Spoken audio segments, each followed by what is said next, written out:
The city of Shanghai was a refuge for thousands of European Jews during World War II. One brother and sister who survived the war years there recently met in San Francisco to tell their story.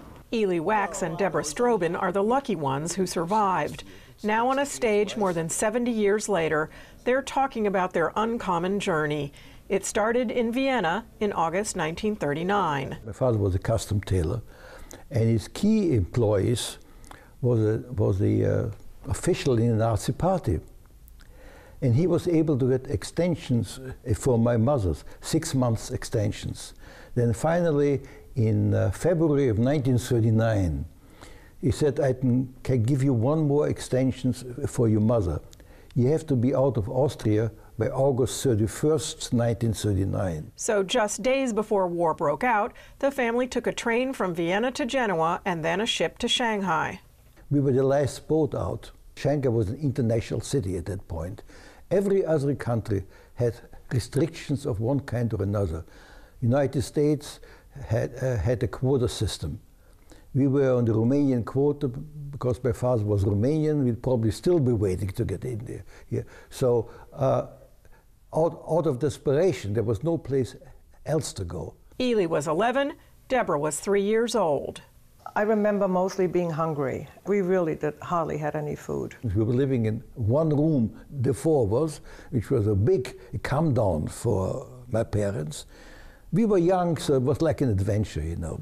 It didn't matter. Their father was able to stitch together a living as a tailor for the Japanese soldiers who occupied Shanghai. Ely, who drew these sketches of Shanghai's Jewish ghetto, became a fashion designer and then a painter after the family left Shanghai in 1950. Deborah eventually moved to San Francisco, where she's a philanthropist. Like many Holocaust survivors, Ely and Deborah kept the stories of their war years to themselves. For me, that was not a good memory. I wanted to make sure that I never come across as a victim. I never told anyone about it. And actually, in my own way, I was embarrassed, the fact that we were there in the first place. And so I never talked about it even to my own children. Then, for his 70th birthday, Ely wanted to visit the Holocaust Museum in Washington, D.C. Deborah reluctantly came along. We went there, and they had a lot of photographs which they needed to identify. We looked at the pictures, and there was Deborah as a little girl. Yeah. There was such a shocking thing to see. Yes, it was really an out-of-body almost experience. In this propaganda photo taken by the Japanese who controlled Shanghai, Deborah recognized herself as the child on the left. At first it was hard to believe it was me. I mean, I knew it was me, but it's just like looking into somebody's eyes, looking back at you. It was a very strange, strange feeling. Deborah and Ely say that experience changed everything for them. First, they started talking about their experiences in Shanghai, and then they decided to write a book about it together.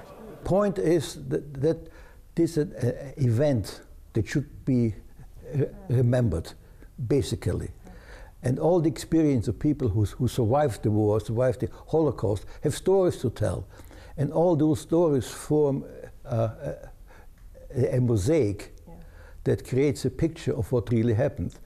The story of this brother and sister, and the stories of some 18,000 other Jews who survived World War II in Shanghai, are part of that mosaic. This is Rachel Silverman for JN1 in San Francisco.